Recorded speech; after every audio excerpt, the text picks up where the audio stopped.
साथियों को राम राम। मैं आशुतोष शर्मा, साथ में हमारे हैं मित्र पांडे जी एवं साथ में आज हमारे जया भी हैं। आज हमारी चर्चा चल रही थी लूज स्मट के बारे में। जैसा कि सब किसान साथी देख रहे हैं, हमारे कुछ दिनों से मौसम बड़ा खराब हो रहा है और अभी हम पंजाब के साइड जलंधर में हैं। तो यहाँ क्या है कि अभी मौसम एकदम ठंडा हो रहा है, कहीं गर्म हो रहा है, बीच बीच में बारिश हो रही है। तो लूज स्मट बहुत आ रही है गेहूं में। जैसा कि आप देख सकते हैं, बालियां काली पड़ने लगी हैं बाहर से। ये लूज स्मट का प्रकोप है। आगे आपको जया बताएंगे इसके क्या कारण है। थोड़ा बस जया को ये दिक्कत है, हिंदी समझ में आती है लेकिन हिंदी बोल नहीं पाती है, तो वो इंग्लिश में आपको बताएंगी। या you can tell. Good afternoon. This loose smut is caused by Ustilago nuda TTC. That is the scientific name of the casual organism, and this is caused by internally or externally seed-borne disease.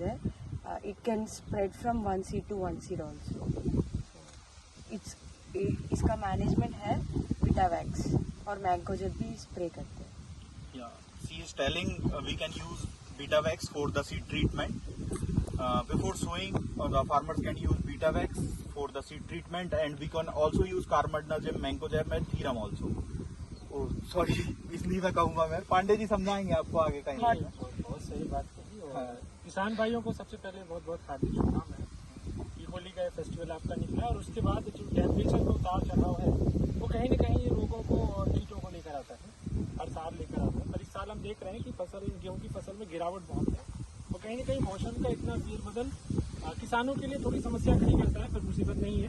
ये देखिए, इस बार पहली बात तो ये है कि temperature का एक साथ 4 से 5 सेल्सियस अप एंड डाउन का रेंज आ रहा है, जिसकी वजह से इंसेक्ट पेस्ट का अटैक मोस्टली लोकेशन पे बढ़ गया। बट इस फेज में बहुत ज़्यादा उसका रूल नहीं है। पर जैसे हम देख रहे हैं लूज स्मट जैसी डिजीज अभी आ रही हैं, तो इसका एक अच्छा सॉल्यूशन ये है कि आप बिजाई से पहले बैलेस्टीन हो गया, थीरम हो गया, इन सब चीज़ का उपयोग करें, इससे सीड ट्रीटमेंट करें तो मेरी बेटर रहेगा।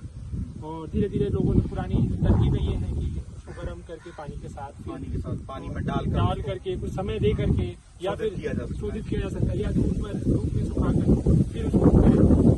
बस किसान भाइयों से एक ये गुजारिश है कि जितनी पुरानी वैरायटी हो चुकी है, जिनके एवरेज घट चुके हैं, उनका उपयोग ना करें। और जैसे ये किस्म हमने इसमें बो रखी है, इसका 3 साल से ज्यादा सेम खेत में ज्यादा से ज्यादा इस्तेमाल ना करें। जैसे कोई नई किस्म में लेके आया मान के चलो बाजार से, तो ज्यादा से ज्यादा 3 साल तक सेम खेत में मैं उसको बोऊं, इससे ज्यादा मैं उसको रिपीट ना करूं। नई किस्म लाई जाए, जैसे कई किस्म ऐसी आ गई हैं जो इससे रोग नहीं आता है, जिनमें रोग प्रतिरोधक क्षमता है उनमें इस रोग को लेके। और जैसा ही किसान भाइयों का कॉल भी आ रहा है अभी बीच में, वो पूछ रहे हैं कि ऐसा हो रहा है, अब क्या किया जाए। तो इसका निराकरण के लिए कोई ऐसी दवाई नहीं है जिससे हम बच सके। इसका निराकरण यही था, एक तो सीड ट्रीटमेंट करना और एक ऐसे बीजों का चयन करना जिनमें यह रोग नहीं आता है। अभी बहुत सही कहा कि जैसे कुछ ऐसे रोग हैं जिन पर अभी बहुत अच्छे तरीके से रिसर्च नहीं हुई, और क्योंकि इसमें बड़ा कम टाइम है। और अगर फार्मर को अगर कहा जाए, क्योंकि हमारा खेती में प्रोडक्शन का एक मेन रोल ये भी होता है कि हमारा कितना कॉस्ट ऑफ कल्टीवेशन लग रहा है। अगर इस फेज में हम कोई ट्रीटमेंट दे रहे हैं और वो बहुत बेनिफिशियल नहीं है, तो मे भी उसको यूज करना बहुत इम्पोर्टेंट नहीं होगा। और अगर इस फेज में अगर हम कहें तो बहुत ज़्यादा क्रॉप पर असर भी नहीं है इन चीज़ों का।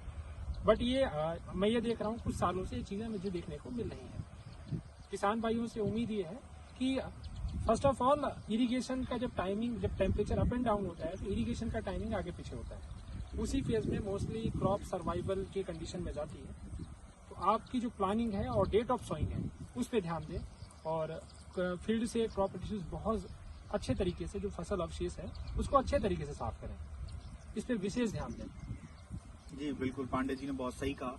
और सभी किसान साथियों से मैं विनम्र निवेदन करना चाहूँगा, हमारे ताऊ जी श्री गोविंद सिंह दांगी जी का यूट्यूब पर चैनल है, फार्मर गोविंद सिंह दांगी जी के नाम से, उसको जरूर सब्सक्राइब करें। एक गुजारिश है किसान भाइयों से कि हमें भी कुछ सजेशन दें, क्योंकि हम भी सीख रहे हैं। और ऑल ओवर इंडिया से अगर आप हमको कुछ पिक मिले, फोटो मिले, जिससे हमें पता चले कि नई पेस्ट क्या है, नई डिजीज क्या है, और किस फेज में क्या क्या नई नई चीजें आ रही है, जैसे हमने आइडेंटिफाई की। और किसान भाइयों से एक और गुजारिश है, जैसे खेती की बात करके हमारा जो ग्रुप है उसमें आप हमसे पूछ सकते हैं जो भी आपको समस्या है। और आपका बहुत बहुत धन्यवाद।